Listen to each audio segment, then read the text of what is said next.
Será que as redes sociais são lugares de lazer? O mundo das celebridades instantâneas como geradores de lazer é algo bastante discutível. Proporcionar lazer a alguém não é uma brincadeira.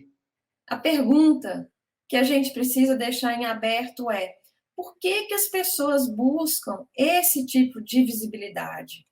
O que elas querem, né? Nós temos que pensar quais são os sentidos e os significados desse tipo de entretenimento, né, que está ligado ao chamado lazer virtual, para que as nossas experiências virtuais de lazer, elas de fato possam acrescentar qualidade às nossas vidas. Vamos retomar o conceito de lazer que muito rapidamente a gente traçou.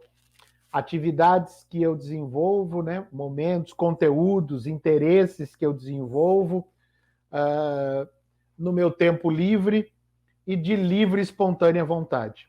Eu acho muito interessante que tem pessoas que falam assim, mas eu não posto para receber curtidas. Ora, se você postou, você espera curtidas, né? Autoestima, aceitação, alívio das frustrações da vida, interação social com baixo risco, ou seja, se formos rejeitados, simplesmente deletamos a publicação. E como essas coisas são fáceis de se obter nas redes sociais, nós criamos aí um paraíso artificial, que pode inclusive derivar para uma negação patológica da realidade, que é aquilo que se chama hoje de transtorno de personalidade narcisista. Quando eu fico pensando no que será que as pessoas buscam nas redes sociais, eu penso que as motivações elas podem ser múltiplas.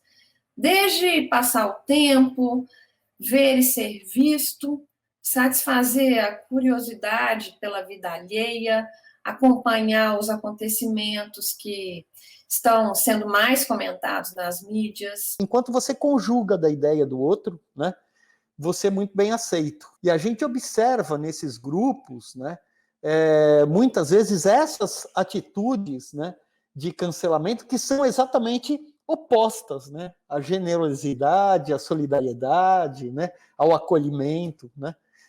Então é um fenômeno que é cada vez mais comum nas redes sociais. Há um tipo de limitação nas redes sociais, e é essa limitação do contato, de você conhecer a pessoa de fato, de você conversar com ela, de você passar um tempo junto com essa pessoa, né, que as redes sociais não conseguem saciar ou tornar melhor, né? Então eu acho que existe um problema nisso. Se esses grupos existem e eles fazem coisas pela internet e eles melhoram a vida dos outros pela internet, ótimo, isso eu acho que é válido, mas eu sempre vou ser um defensor de que as pessoas precisam se encontrar. Em geral, as redes sociais acabam funcionando como uma verdadeira vitrine. Cada pessoa tem as suas intencionalidades e ela mostra nas redes sociais o que ela quer mostrar. Mesmo que isso seja fruto de um auto-engano, né, que está implícito na sua própria vaidade. No fundo, é isso. A maneira passiva com que nos colocamos diante das redes sociais está gerando, é o que eu percebo, baixa criatividade, agressividade, dispersão, pouca propensão a se aprofundar em algo e uma visão simbólica muito baixa. Então, nós temos que prestar atenção a esses supostos lugares de lazer, porque eles não são apenas isso, né? Tem outros interesses em jogo e eles são muito mais amplos do que a própria experiência de lazer. É muito fácil a gente se perder nesse ambiente, nesse labirinto que são as redes sociais. Nós estamos absolutamente conectados o tempo todo e cada vez estaremos mais. Então não tem mais como escapar disso, né? O que eu acho é que a gente tem que aprender a usar isso de maneira produtiva e benéfica, né? Então como eu disse, um momento de adaptação. Eu acho a humanidade inteira está passando por esse processo de se adaptar a essa nova realidade, mas o fato é que assim veio para ficar. Não vai ter mais um momento em que a gente vai falar, não, olha, saturou, agora vamos voltar, né? Não tem mais volta. Eu acredito que nós devemos sempre ter uma certa precaução em relação à questão do full time.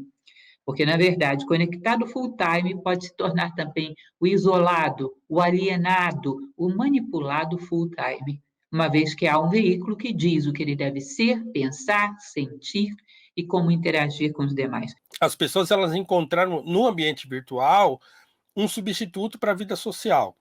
Então, eu acho que muitas pessoas vão ter dificuldade de reconstruir essa ponte do virtual para o real, né? E vão ficar achando ainda que o ambiente virtual satisfaz completamente as suas necessidades mais básicas de convivência. Eu acho que a tecnologia ela surge como uma solução e acaba trazendo, né, alguns problemas. Dentre eles, eu elenco que a dependência que nós criamos dela talvez seja o mais contundente. O uso excessivo das redes sociais pode trazer impactos negativos para a socialização, para a prática de esportes, para a saúde física e mental? Com certeza, sim.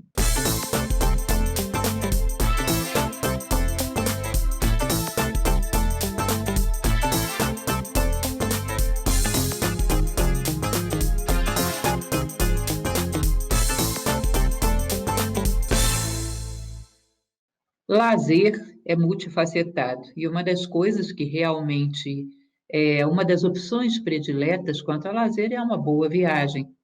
Em tempos em que as redes sociais crescem de uma forma que é assustadora realmente, eu diria que os influencers especializados em turismo podem despertar o interesse das pessoas por conhecer aqueles destinos que são valorizados e são difundidos. Entendo que influencia, sim, e bastante. E acredito que essa influência não se dá só na escolha do destino, mas também na forma de consumir a viagem. Agora, veja bem, existe toda uma indústria de influenciadores dizendo: venha para cá, vá para lá, vá a tal lugar, eu estive, e é incrível esse tipo de coisa. Há que ter um certo cuidado.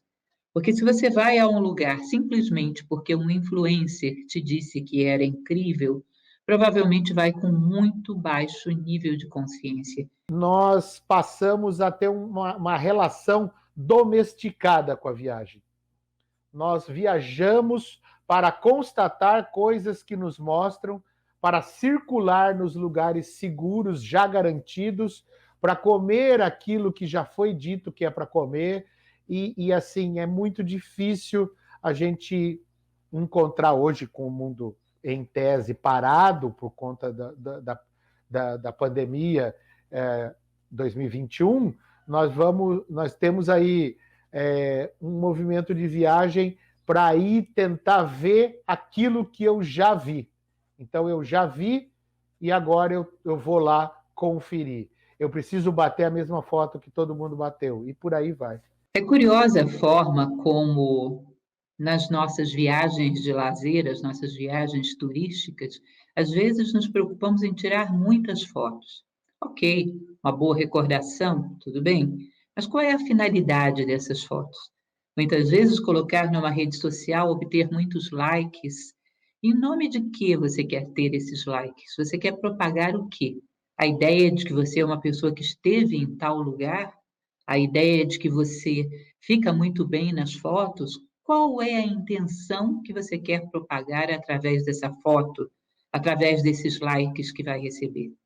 Em frente ao Coliseu tem os caras que ficam lá vestidos de soldado romano, aí ele tira a foto com a espada no seu pescoço, e aí você posta e começa a acompanhar os likes. Esse comportamento é o comportamento da mercadoria. E eu acho que a gente, de fato, precisa refletir muito, né, sobre o papel da fotografia na sociedade atual, né? Eu costumo dizer, né, antes de tudo, que não há fotografia banal, fotografia inocente, né? Então, desde a selfie que as pessoas tiram até a fotografia do prato no restaurante, elas têm um significado, elas têm um sentido, elas são marcadores sociais, né?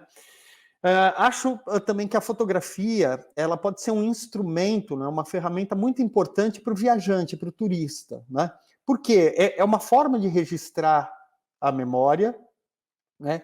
E uma forma também de reelaborar as experiências a partir da volta dele.